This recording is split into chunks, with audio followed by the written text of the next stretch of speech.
Lahko bi šli še dlje v zgodovino, a dovolj bo, če gremo do 60. let, do krilatega Peugeota 404, legende maroških in alžirskih cest. A tudi nasledniki 504, 505, 405 in sploh najhitrejša taksija 406 in 407 so pustili pečat izredno lepo oblikovanih limuzin, ki pa so jih vseeno v prvi vrsti naredili zato, da bi dobro služili. Službeno in družinsko. Nastopaški dizajn je bil zgolj način za uvrščanje v učbenike industrijskega oblikovanja. Bili pa so tudi izjemni kupeji. 604, 407, še posebej pa čudovit Pininfarinin 406 kupe. Z njimi so dražili elito. In kaj ima moderni 508 s temi starodobniki?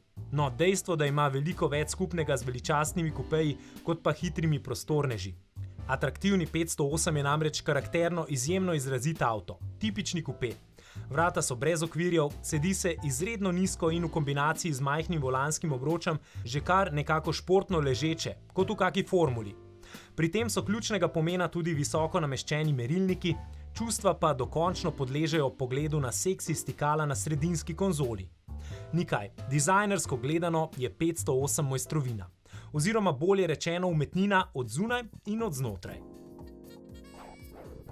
Ta kupe je sicer lahko vsakdanji avto. Celo 5-članska družina je bila zadovoljna s prostornostjo in prtljažnik je kljub pretežkim vratom kar uporaben.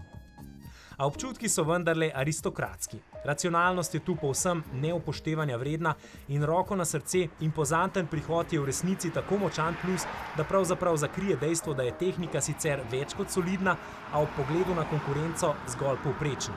In ja, 508 ima tudi nekaj napak, ki pa ob plusih izpadejo minornega pomena. Si pa morate na koncu odgovoriti na bistveno vprašanje. Ste na test kliknili, ker iščete klasično udobno limuzino ali pa dejansko hočete takšnega impozantnega kupeja? No, trendi pravijo, da vsi, ki ste pritrdili opciji A, morate danes iskati med športnimi terenci.